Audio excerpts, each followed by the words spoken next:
Friends welcome to Ambience kitchen நம்ம கிச்சன்ல இன்னைக்கு என்ன பார்க்க போறோம்னா வெஜ் ஸ்டூ எப்படி பண்றதுன்னு பாப்போம்.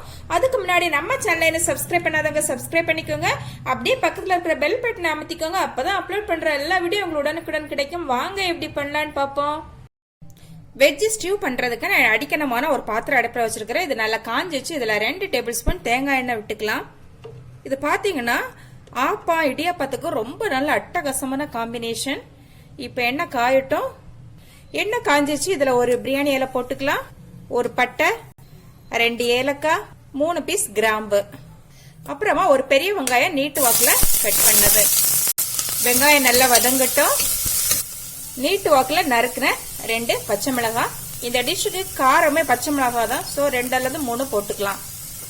அப்புறமா நீட்டு வாக்குல நறுக்குன ஒரு துண்டு இஞ்சி, ஒரு கொத்து கருவேப்பிலை. ரொம்ப பொன்னிறமாலாம் வதக்க வேண்டாம். ஓரளவு கண்ணாடி பதம் வர்றது வரைக்கும் வதக்கிக்கலாம்.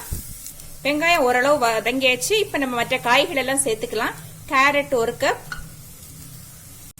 உருளைக்கிழங்கு 1 கப், பீன்ஸ் 1 கப், அப்புறம் பட்டாணி 3/4 கப். இந்த பட்டாணி பாத்தீங்கன்னா இது வந்து ட்ரை பட்டாணி. நான் 8 ஹவர்ஸ் ஊற வச்சு ஒரு 3/4 பதம் வேக வச்சு இது கூட சேர்த்துக்கிறேன். நீங்க ஃப்ரெஷ் பட்டாணினா அப்படியே இதுல கூட சேர்த்துக்கலாம்.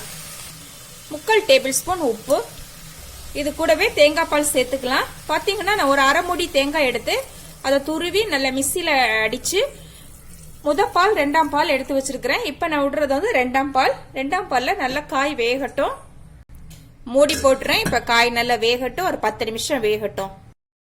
இது கூடவே நம்ம 1 கப் காலிஃபிளவர் சேர்த்துக்கலாம். காலிஃபிளவர் பாத்தீங்கன்னா தண்ணியில சுடு தண்ணியில ஊற போட்டு கிளீன் பண்ணி வச்சிருக்கிறேன். இப்ப இருக்கட்டும். இது வேகட்டும். மூடி போட்டுடலாம். ஓகே ஃப்ரெண்ட்ஸ், இப்போ 10 மினிட்ஸ் ஆயிட்டு நம்ம காயெல்லாம் ரொம்பவே சூப்பரா வெந்துடுச்சு. இந்த ஸ்டேஜ்ல நம்ம உப்பு பார்த்துக்கலாம். தேவைப்பட்டா கொஞ்சமா போட்டுக்கலாம்.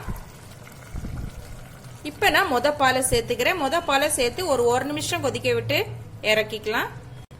அவ்வளவுதான். ரொம்பவே ஈஸியான டேஸ்டியான சூப்பரான நம்ம வெஜ் ஸ்டியூ இப்ப ரெடி ஆயிடுச்சு. ஓகே ஃப்ரெண்ட்ஸ், இந்த ரெசிபி உங்களுக்கு பிடிச்சிருந்தா ஆம்பியன்ஸ் கிச்சனை சப்ஸ்கிரைப் பண்ணி லைக் பண்ணி ஷேர் பண்ணி கமெண்ட் பண்ணுங்க. மீண்டும் நல்லதொரு ரெசிபியோட உங்களை சந்திக்கிறேன். Bye by.